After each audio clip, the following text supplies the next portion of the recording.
할렐루야. 사랑하는 대강의 가족 여러분, 오늘 하루도 하나님의 말씀과 동행하는 삶이 되길 소망합니다. 오늘 함께 나눌 하나님의 말씀은 골로새서 4장 3절에서 4절 말씀입니다. 또한 우리를 위하여 기도하되 하나님이 전도할 문을 우리에게 열어주사 그리스도의 비밀을 말하게 하시기를 구하라. 내가 이 일 때문에 매임을 당하였노라. 그리하면 내가 마땅히 할 말로서 이 비밀을 나타내리라. 아멘.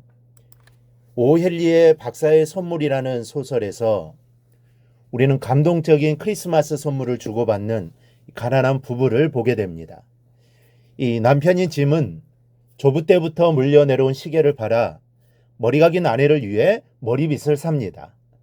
이 사실을 모르는 아내 데라는 머리카락을 잘라서 남편 짐이 가지고 있는 시계에 잘 어울리는 플라티나 시계줄을 사서는 서로에게 내어놓습니다. 이젠 서로에겐 필요가 없어진 물건이지만 두 사람은 그 안에 담긴 진실한 사랑을 느끼면서 눈물을 글썽입니다. 누구나 한 번쯤은 그리고 이렇게 사랑하는 사람의 마음을 담은 선물을 받고 싶어 합니다. 이 얼마나 감동적이겠습니까? 그러나 짐과 데라의 이 선물도 우리가 주님께 받은 선물에 비하면 아무것도 아닙니다. 우리는 하나님께 참으로 많은 것들을 선물로 받았습니다. 그 중에 가장 귀한 은혜가 구원이요 또 영원한 생명입니다. 이 주님께서는 자신의 생명을 십자가에 못 박으시고 우리에게 이 귀한 선물을 주셨습니다. 이 세상에 영원한 생명보다 귀하고 가슴 벅찬 선물이 어디 있겠습니까? 이 은혜는 도저히 갚을 수 없지만 이 귀한 선물을 받은 우리들이 해야 할 일이 있다면 나만 누릴 것이 아니라 아직도 알지 못하는 이들에게 이 선물을 전해주는 것입니다. 그런데 우리는 이것을 아주 어렵게 생각합니다. 이 시계공장 사장이 고급 손목시계 여러 박스를 가져다 주면서 아무에게나 나눠주라고 했다면 이 일을 어려워하는 사람은 없을 것입니다. 아는 사람이든 모르는 사람이든 가리지 않고 닫혀있는 아파트 문을 발로 차서라도 자신 있게 나누어 줄 겁니다. 그런데 왜 우리는 고급 시계와는 비교할 수 없는 선물인 영원한 생명을 나누어 주는 일에 이렇게 마음을 움츠리는 것입니까? 여러분, 어떻게 하면 당당하고 자신 있게 영원한 생명을 전해줄 수 있겠습니까? 오늘 본문이 이 해답을 말씀해 줍니다. 먼저는 이 전도의 문은 내가 여는 것이 아니라는 사실을 알아야 합니다. 이 전도의 두려움을 느끼는 이유는 저 사람이 복음을 쉽게 받아들이지 않을 텐데 하는 마음 때문입니다. 이 거부에 대한 두려움입니다. 그러나 오늘 본문에서 바울은 골로새 성도들에게 자신을 위하여 기도하되 전도의 문을 열어주시기를 기도해달라고 부탁하고 있습니다. 왜 그렇습니까? 전도의 문은 바울 자신이 여는 것이 아니기 때문입니다. 바울은 누구보다도 전도를 많이 한 사람입니다.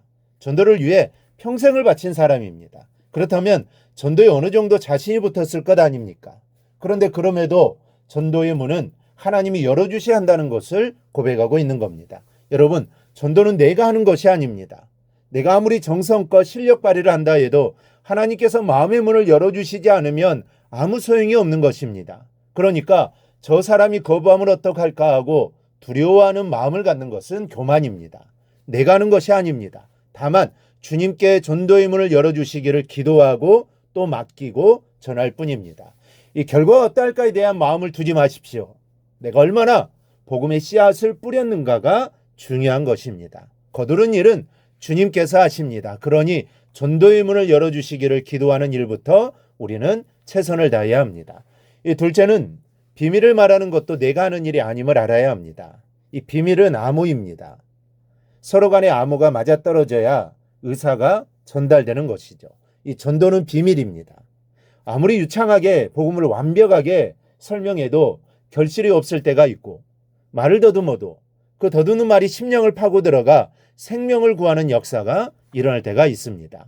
이것을 어떻게 설명해야 합니까? 전도는 비밀이기 때문입니다. 어느 교회 할머니 집사님께서 목사님의 전도하라는 말씀에 성경 가방을 들고 아파트를 찾아갔습니다.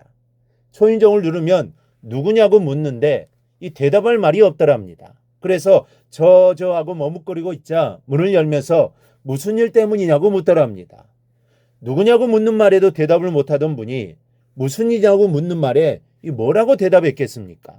여전히 또 저만 반복하고 있었답니다. 그랬더니 무슨 일 때문인지 모르지만 들어와서 말씀하시리라고 해서 차를 대져 맞으면서 우아하게 전도의 열매를 맺었다는 겁니다. 여러분, 복음은 비밀입니다. 주님께서 우리의 입술에 담아주시는 말로만 전도 대상자의 자물통을 열 수가 있습니다. 그래서 바울은 그리스도의 비밀을 말하게 하시기를 기도해 달라고 골로새 성도들에게 부탁한 것입니다. 이 복음은 주님께서 내 입술을 붙들고 역사하셔야만 결실하게 됩니다. 전도는 내가 하는 것이 아닙니다. 내 안에 그리스도께서 하시는 겁니다. 주님이 전도의 문을 열어주시고 내 입술에 복음을 담아주실 때에만 이 전도가 가능한 겁니다. 그러므로 전도에서 우리가 할 일이 있다면 복음 전도를 위해 열심을 내는 것뿐입니다. 바울은 내가 이 일 때문에 매임을 당하였다라고 말합니다. 투옥되어 있는 자신의 처지를 표현한 말이지만 우리는 이 말을 영적으로 받아야 할 것입니다. 받고 주님의 복음의 역사에 철저하게 매임받아야 합니다. 내가 한다는 생각을 버리고 내 안에 주님께서 문을 열어주시는 대로 입술에 말을 주시는 대로 의지하고 순종하여 여러분 모두 능한 전도자가 되시기를 주님의 이름으로 축원합니다. 오늘 묵상한 말씀을 굳게 잡고 삶으로 실천하며 살아내는 대강의 모든 성도들이 되기를 축복합니다.